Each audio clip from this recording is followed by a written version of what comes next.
Ya pemirsa, terima kasih Anda masih menyaksikan Gapai Kemuliaan. Kita kembali lagi ya ke bahasan kita Pak Kiai. Itu tadi pertanyaan yang sebelumnya, sebenarnya konsekuensi kita menyesatkan orang itu seperti apa? Jadi sepertinya kita juga tidak boleh ya tampaknya bermudah-mudahan untuk melabeli kelompok tertentu atau kalangan tertentu itu sesat ya Pak Kiai ya? Iya, jadi kalau pada bahasan medan area ijtihad, maka tidak ada kata salah. Dalam salah satu hadis itu dikatakan ya, iza jitahadal hakim fa asoba falahu ajrani. Apabila seorang hakim dalam urusan agama menetapkan hakim fajtahada, maka dia ijtihad, bazlu taqati fi istimbatil hukmi, menggali kemampuan intelektualnya untuk menentukan hukum. Ternyata dia benar, dalam perspektif Tuhan dia benar menentukan berdasarkan Al-Quran syariat Islam, falahu ajrani. Maka dia mendapatkan 2 pahala. 2 pahala, oke. Wa man ijtahada fa akhta'a fahuwa ajrun. Barang siapa yang berijtihad, ternyata menurut Allah salah dia ijtihadnya, dia mendapatkan 1 pahala. Jadi pada konteks ijtihad nggak ada salah. Yang ada dapat 2 pahala atau 1. Nah, makomnya ini dulu nih, ini harus pada dijadikan pondasi dulu ya. Ya, makomnya kalau makom ijtihad. Tetapi pada kasus yang kita bicarakan dia bukan pada makom mujtahid, kelasnya tidak sampai pada makom itu, maka dia pada ukuran strata yang umum. Ya, ketika dia menafsirkan itu, maka dibandingkan dengan penafsiran-penafsiran yang lain. Apakah Al-Quran itu dikatakan sabda Nabi, umpamanya? Apakah berdoa itu memang disuruhnya mengucapkan hamdalah, bukannya amin, umpamanya? Nah, ini kan menjadi aneh karena memang cuma satu-satunya. Iya, betul. Kalau seandainya ada 10 kemudian 1 berbeda, maka orang mudah untuk mengatakan yang 1. Walaupun tidak menggunakan kacamata mujtahid. Karena memang kelasnya sama-sama gitu ya. Enggak punya nilai lebih. Ya, berbeda dengan umpamanya kira-kira tuh contohnya begini. Pada makom mujtahid ya. Imam Malik mengatakan itu anjing itu suci. Sehingga boleh dipelihara. Imam Syafi'i mengatakan najisnya najis mughallazah. Padahal guru sama murid kajiannya sama. Tetapi beda pendapatnya. Imam Syafi'i mengatakan bahwa apabila terkena dijilat dan lain sebagainya, dibasuh 7 kali, ihdahun nabi turab, salah satunya dibasuh dengan tanah, itu menunjukkan bahwa sangat najis. Kata Imam Malik, bukankah anjing itu boleh dipakai berburu? Bacakan bismillah, maka semua yang didapatinya halal dimakan. Kalau memangnya najis, maka itu barang yang diburunya juga najis juga. Nah, perbedaan pendapat pada makom mujtahid, maka dia dibiarkan karena bisa jadi biar Allah yang menentukan mana yang dapat pahalanya 2, mana yang dapatnya pahala 1. Tapi kalau kasus yang terjadi di Indonesia nggak boleh dinaikkan di makom ini, nggak selevel. Iya. Bukan soal itu bukan soal perdebatan fikih di situ ya Pak Kiai ya. Tapi lebih kepada akidah nggak sih Pak Kiai kadang-kadang ya? Maksudnya ada yang beranggapan gini bahwa infak harus sekian misalnya. Jemaah ibadah haji nggak perlu ke Mekah, itu kan sudah hal yang sangat mendasar sebenarnya. Iya, dia aspek ibadah dia menyalahi. Dari sisi akidah, ketika Al-Quran ini dianggap sebagai sabda Nabi, berarti kan ini bukan firman Allah. Itu sudah menyalahi akidah. Jadi dari sisi akidah, dari sisi ibadah, ya cuma satu-satunya. Ya sudah jelas gitu ya, bahwa kalau sudah melenceng, ya itu sudah sesat. Betul. Dan kita harus hati-hati ya Pak Kiai ya. Harus hati-hati. Zaman sekarang nih kan kalau nggak punya itu tadi, basic ilmu yang cukup lah paling tidak, atau kita punya guru ya, murabi yang bagus gitu, itu juga bisa goyah gitu. Benar. Jadi harus nyari guru ya Pak Kiai ya.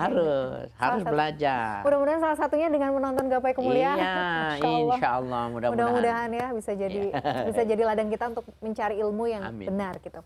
Nah, pertanyaan berikutnya Pak Kiai, setelah tadi kita membahas soal sesat dan menyesatkan. Ada istilah bahwa agama itu kan mudah. Sebenarnya konsep mudah itu bagaimana? Kalau kita memahaminya. Agama Islam kan mudah ya. Hei, mudah seperti apa dulu gitu kan? Ya, memang salah satu yang dipesankan oleh Nabi itu nggak boleh memberat-beratkan. Iya. Jadi Nabi pernah masuk ke masjid ingin sholat subuh. Ternyata Nabi dadanya tertahan. Maka Nabi mengatakan, mahadal habal, tali apaan ini? Gitu loh.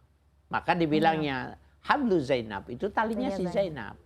Karena Zainab itu kalau sholat malam, berdiri dia, sudah tidak kuat, maka diikatnya tubuhnya itu.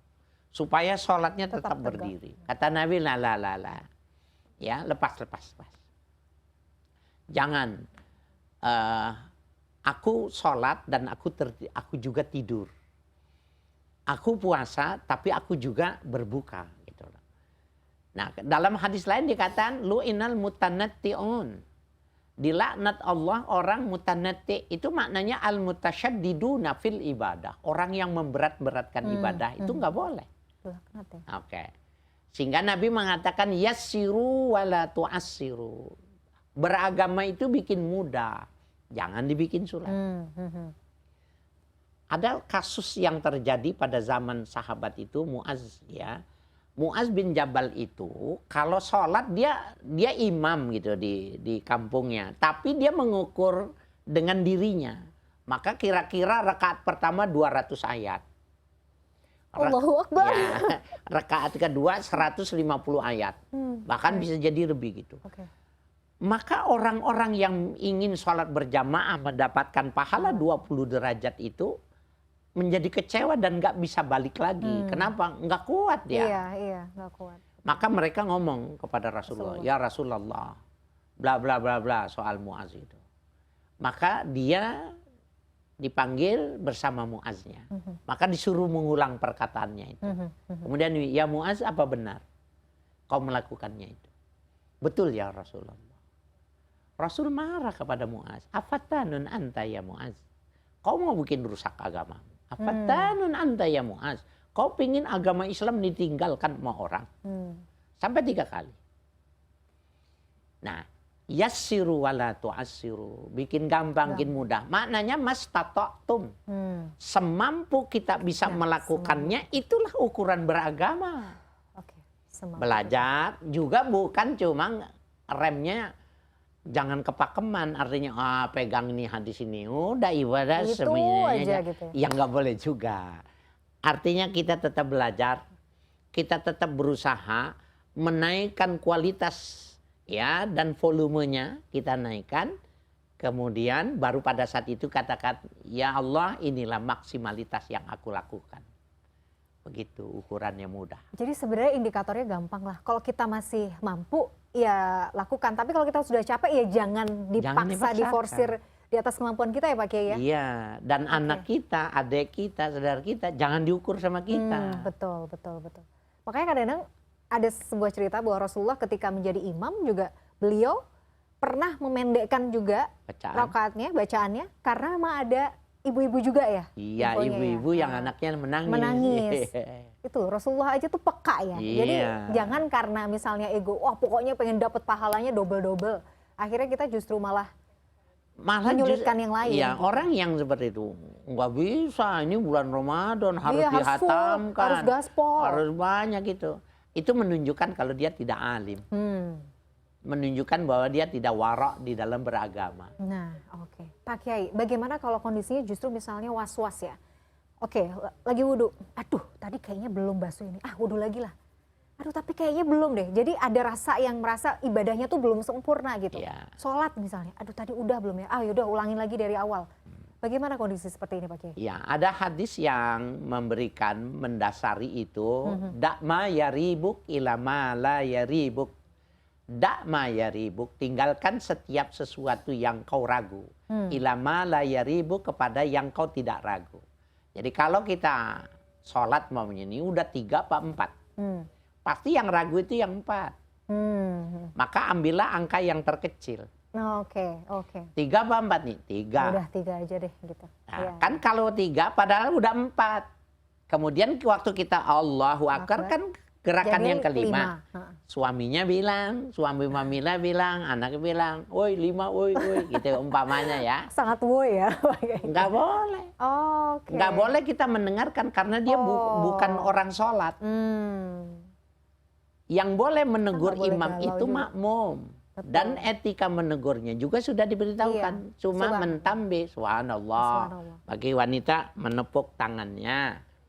Kalau misal, oh ini menarik. Misalnya lagi sholat jamaah, depan suami saya misalnya imam gitu Pak Kiai.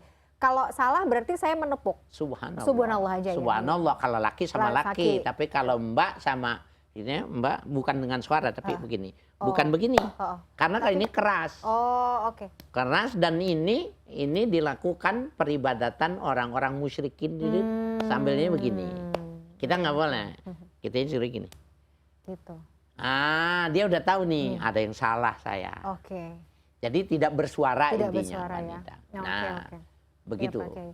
Jadi was-was itu dilawannya dengan apa sih Pak Kiai sebenarnya? Dengan dihiraukan. Oh, kalau bab sholat kan tadi kita sudah tahu lah ya. Ikuti yang terkecil misalnya.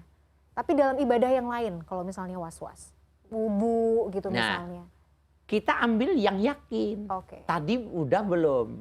Kalau dia masih dalam wudu, keraguan dalam wudu, ada yang ragu, maka kita mengulangnya dari mulai yang ragu. Tadi kayaknya tangan kiri belum. Dari situ mulainya. Tetapi ini belum basah Ya, gitu. dari situ dan oke. seterusnya. Ulama-ulama fikih mengatakan kalau pekerjaannya sudah selesai, tadi kayak gitu.